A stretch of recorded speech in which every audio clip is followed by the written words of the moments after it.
नमस्कार, आप देखें सवाल आज का। मैं हूं आपके साथ साहिल खीरनी। आज संसद के मानसून सत्र का चौथा दिन सत्ता और विपक्ष के बीच सीधे टकराव का दिन बन गया। संसद भवन के मकर द्वार पर एनडीए और इंडिया गठबंधन के सांसद आमने सामने आ गए। संसद के भीतर भी हंगामा थमने का नाम नहीं लिया और लोकसभा तथा राज्यसभा की कार्यवाही बार बार स्थगित करनी पड़ी। इस बीच प्रधानमंत्री नरेंद्र मोदी ने पेपर लीक मामले के लिए फास्ट ट्रैक कोर्ट बनाने का बड़ा ऐलान किया है।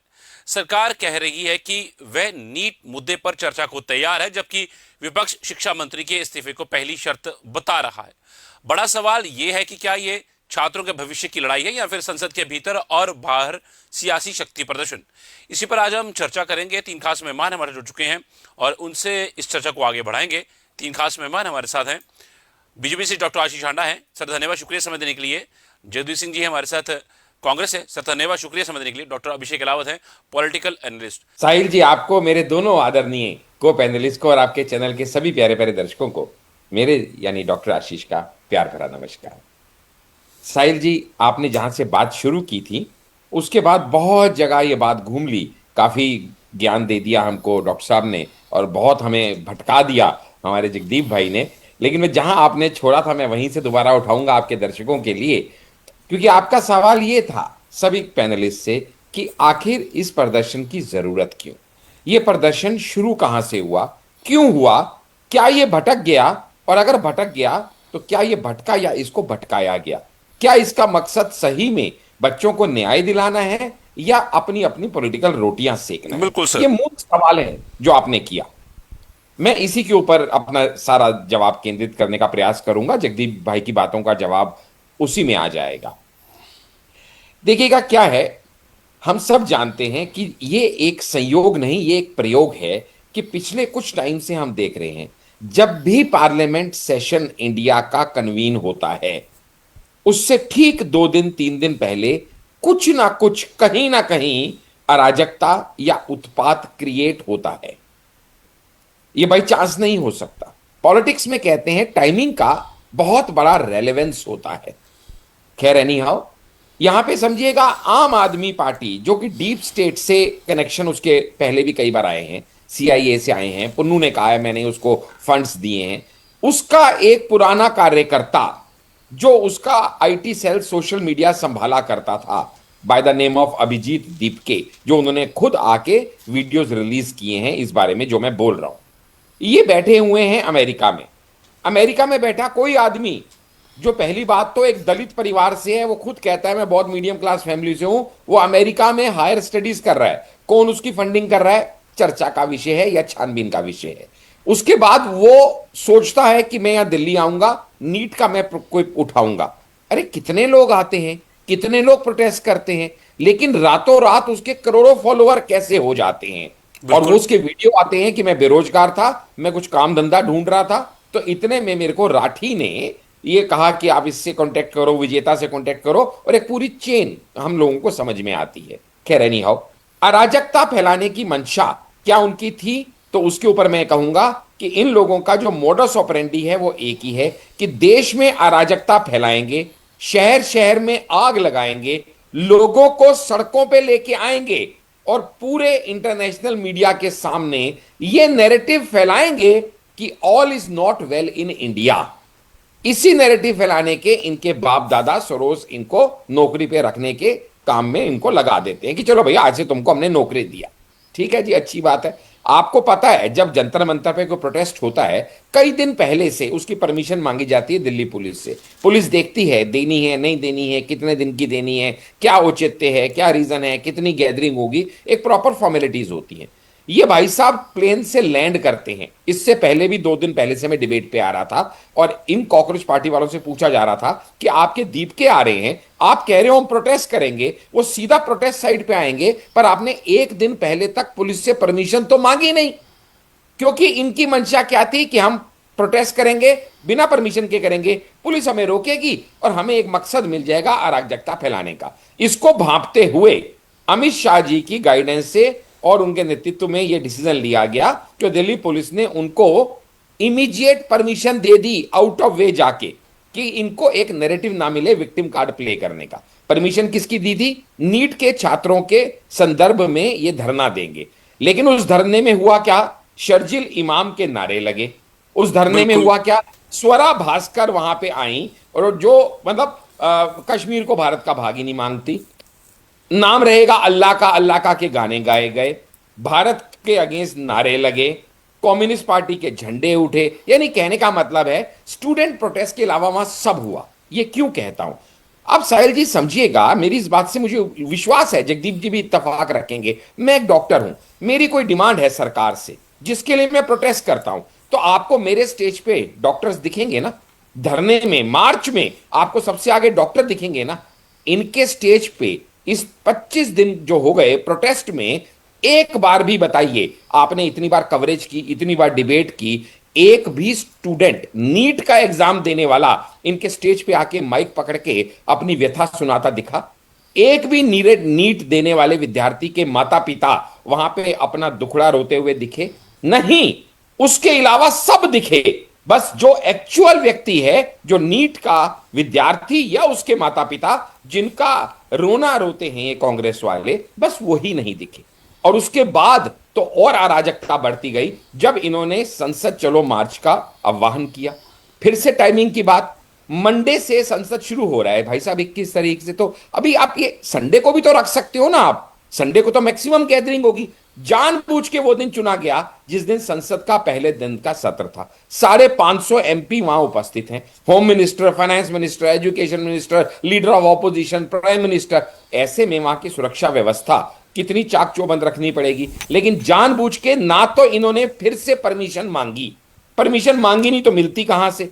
और ऐसे में जब ये संसद की तरफ बढ़ेंगे तो क्या इनको रोका नहीं जाएगा? और जब इनके अंदर से बीच में मिले हुए, मैं नहीं कहूंगा उन्होंने मिलाए, सीजेपी के प्रोटेस्ट को खराब करने के लिए मिले हुए चंद्रशेखर के लोग, भीम आर्मी के लोग, कम्युनिस्ट पार्टी के लोग और तरह तरह के एंटी सोशल एलिमेंट्स बीच में घुस गए, जिसके हजारों वीडियो हम सबने देखे, तो ऐसे में पुलिस को लॉ एंड ऑर्डर मेंटेन नहीं करना पड़ेगा क्या? चलिए और आगे बढ़ते हैं। फिर गोल पोस्ट चेंज होता है। अब जब कांग्रेस ने आज तक ये कहते हैं, पहले सीजेपी की बात ही करते हैं, सीजेपी ने कहा हमसे बात करने कोई नहीं आया। भाई अगर साहिल जी मुझे आपसे कोई शिकायत है, मैं आपकी कंपनी में काम करता हूं, तो memorandum of demand, charter of demand मैं आपको दूंगा, मैं आपसे अब सामने अपनी बात रखूंगा। बिल्कुल, 4 बार ही बुला लिया सर। एक भी डिमांड इन्होंने किसी मंत्री, केंद्रीय मंत्री, एजुकेशन मिनिस्टर, हेल्थ मिनिस्टर के सामने नहीं रखा। पहली बार इन्होंने नड्डा से ज्ञापन दिया जब वहां पे सौरभ और ये गए, दो लोग गए अपना उनसे मिलने गए, बराबर है ना, नड्डा जी से मिलने गए। बिल्कुल। नड्डा जी ने डे इनको मिलने की परमिशन दी, 2 बार इनसे मीटिंग की। उसके बाद नड्डा जी जो है विद्यार्थियों से, घायल विद्यार्थियों से मिलने भी अस्पताल में पहुंचे। लेकिन इससे पहले हम क्यों नहीं गए इनसे मिलने? क्योंकि इन्होंने इससे पहले कोई ज्ञापन, कोई मेमोरेंडम ऑफ डिमांड्स दिया ही नहीं। और अब उसके बाद फिर से गोल पोस्ट चेंज कैसे किया? अब जब बातचीत के लिए तैयार हैं तो कहते हैं जंतर मंतर पे आओ, वहां बात होगी, हम किसी मिनिस्टर के पास जाके बात नहीं करेंगे। क्यों? क्योंकि बात करने का इरादा ही नहीं है। इरादा क्या है? भारत की उन्नति के रथ को रोकना है, संसद को नहीं चलने देना है और इंपॉर्टेंट बिल पास नहीं होने देने हैं, क्योंकि डीप स्टेट ने ऐसा कहा। क्योंकि इन्हें पता है कि अगर संसद चलेगा, बिल पास होंगे, तो इंपॉर्टेंट बिल, चाहे वो वन नेशन वन इलेक्शन हो, चाहे वो एफसीआरए के रिगार्डिंग हो, चाहे डिलिमिटेशन के रिगार्डिंग हो, चाहे वुमेन रिजर्वेशन के रिगार्डिंग हो, ऐसे बिल, क्योंकि इनको कहीं ना कहीं ये मीडिया में रिपोर्ट्स आ रही हैं कि अंदर खाते एनडीए के पास 2/3 मेजॉरिटी लगभग आ चुकी है और वो ये होने नहीं देना चाहते कि अगर ये हुआ और सच में कहीं ऐसा कोई बिल पास हो गया तो भैया हमारे तो पैरों तले जमीन खिसक जाएगी, हमारा तो पॉलिटिकल कैरियर खत्म हो जाएगा। और इसके पीछे आप देखेंगे बांग्लादेश से भी सपोर्ट इनको मिल रही है, सीजेपी को, चाइना से भी सपोर्ट मिल रही है, सारी रिपोर्ट्स मीडिया में आ रही हैं। यानी कहने का बहुत से मिल रही है, खालिस्तानियों से भी मिल रही है।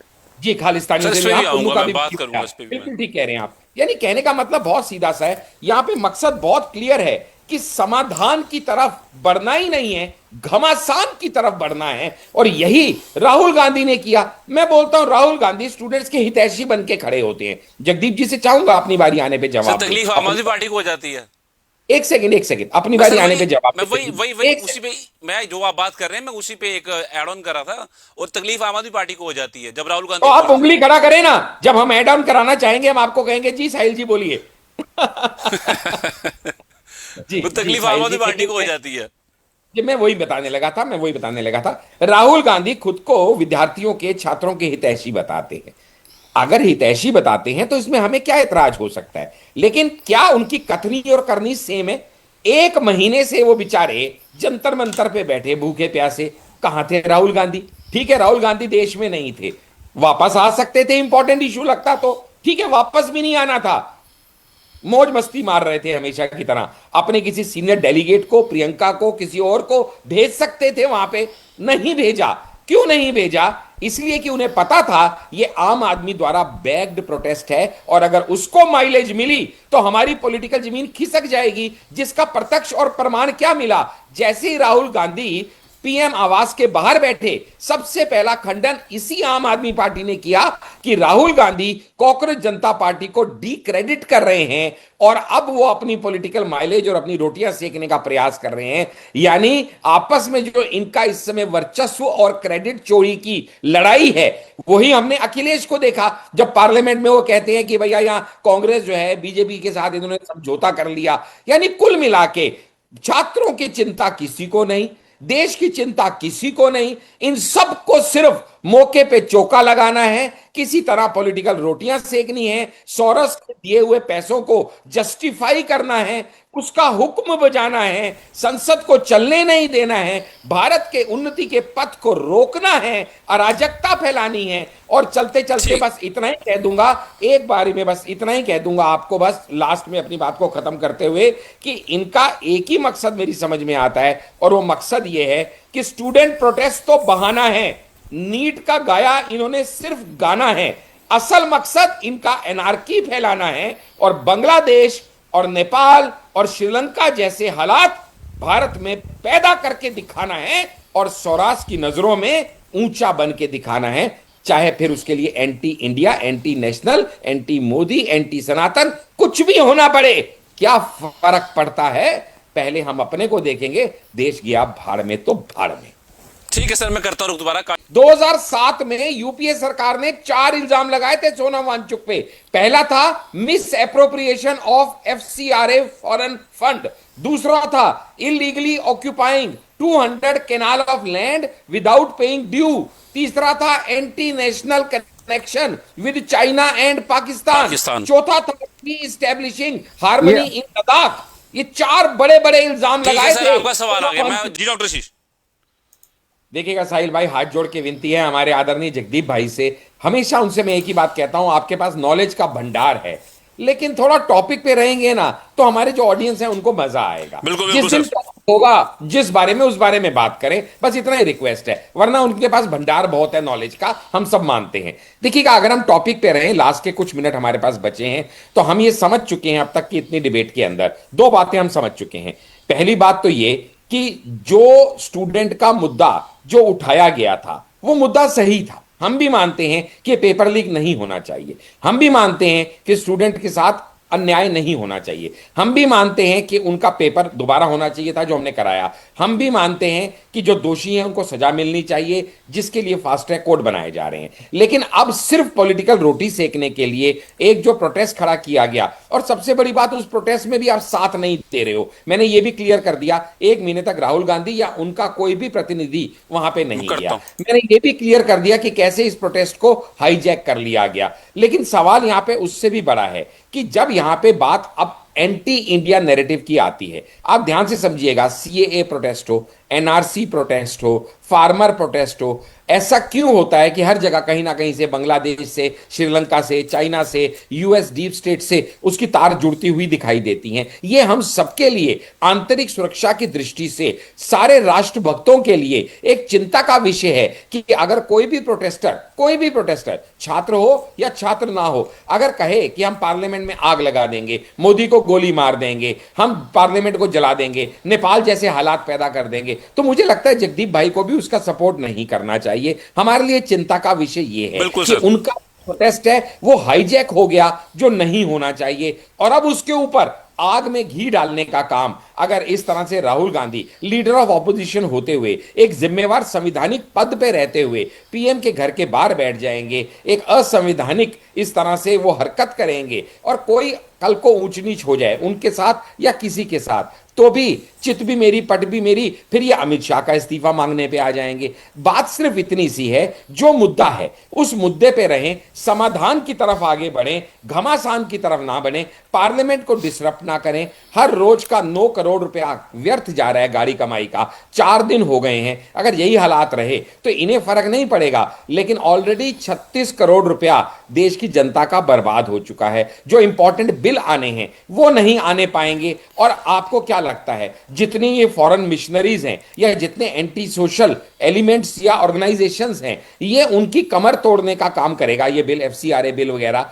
और अगर ये नहीं आप आने देंगे तो कहीं ना कहीं आप उनकी मदद कर रहे हैं और अपने ही देश के अगेंस्ट कर रहे हैं। हमने बहुत बार कहा आप मोदी का विरोध कीजिए, आपका हक बनता है, कोई दिक्कत नहीं है, लेकिन मोदी विरोध में इतने मत पगला जाइए कि आप देश विरोध पे उतारू हो जाए। तो वो जो थिन लाइन है ना, उसका ध्यान रखना बड़ा जरूरी है कि हम देश विरोधी ना बन जाएं। वरना जो कांग्रेस 400 पे थी आज डबल फिगर में रह गई, ट्रिपल फिगर तक भी नहीं आ पाई, अगली बार सिंगल फिगर में ना रह जाए। क्योंकि आज की देश की जनता बड़ी समझदार है, वो जानती है कि कहां पे आप पॉलिटिकल माइलेज लेने का प्रयास कर रहे हैं। उसको समझ में आता है कि कहां आप सच में छात्रों के हित में खड़े हैं या नहीं खड़े हैं। तो आज की जेंजी को मूर्ख बनाना उतना आसान नहीं है जितना चाचा नेहरू के टाइम पे हुआ करता था। But all said and done, मैं तो फिर भी अपने जगदीप भाई और इनके माध्यम से कांग्रेस से यही कहूंगा कि हमारे सारे बड़े नेता, चाहे पार्लियामेंट अफेयर मिनिस्टर रिजिजू हो, चाहे वो नड्डा जी हो, वो बार बार प्रयास कर रहे हैं। और एक और चीज साहिल जी बड़ी इंपॉर्टेंट है, मैंने आपको टाइमिंग का कहा, ऐसी चीजों में पॉलिटिकल इस तरह के प्रोटेस्ट में टाइमिंग बड़ा इंपॉर्टेंट होता है। जैसे कि वो टाइमिंग था पार्लियामेंट के फर्स्ट डे इनका पार्लियामेंट मार्च निकालना कॉकरोच जनता पार्टी का, ठीक इसी तरीके से अब तक राहुल गांधी एक्टिव नहीं थे, लेकिन जैसे ही नड्डा जी की दीपके के डेलीगेशन से बातचीत हुई, सेम डे राहुल गांधी अचानक एक्टिवेट हो जाते हैं और पीएम के घर के बाहर बैठ जाते हैं। क्योंकि उन्हें पता चला अब ये आग बुझने वाली है, तो कैसे करके इस आग को दोबारा भड़काया जाए। और उसके बाद ममता दीदी के भी कमेंट्स आ जाते हैं, अखिलेश के भी आ जाते हैं, कम्युनिस्ट पार्टी के भी आ जाते हैं। और अभी अभी लेटेस्ट रिपोर्ट के अनुसार राहुल गांधी के घर पे जितने सांसद इकट्ठे हुए थे वो सारे के सारे गांधी स्मृति जाने के लिए अब इकट्ठे होकर निकल गए हैं। एक नई एनार्की क्रिएट करने का दिल्ली में इस समय मंसूबा चल रहा है। पूरे गांधी स्मृति के आसपास बैरिकेडिंग कर दी गई है, हजारों पुलिस वालों को डिप्लॉय किया गया है, क्योंकि हजारों लाखों इस समय कांग्रेस के प्रोटेस्टर स्ट्रीट पे आ चुके हैं। यानी जबरदस्ती अराजकता फैलाने का जो प्रयास है, संसद में बात नहीं करनी, जहां पॉलिटिक्स करने की जगह है वहां पॉलिटिक्स नहीं करनी, वहां अराजकता करनी है, संसद चलने नहीं देना और सड़क पे पॉलिटिक्स करनी है। यानी दोनों गलत काम गलत जगह पे करके ये क्या संदेश देना चाह रहे हैं। आज इनके इतने हजारों लोग जो इस समय गांधी स्मृति के आसपास पहुंच चुके हैं, आम जनता परेशान होगी जिसकी इन्होंने ना कोई परमिशन ली है। लेकिन जब पुलिस रोकेगी, जब क्या मैं लीडर ऑफ ऑपोजिशन की क्या पद की गरिमा रह गई यार, जिसको 12 पुलिस वाले टांग के उठा के ले जाके बस में डाल देते हैं क्योंकि तुम बिना परमिशन के प्राइम मिनिस्टर के घर के बाहर बैठ जाओगे। तुम्हारे चाचा जी का राज लगा है क्या? हो कौन तुम?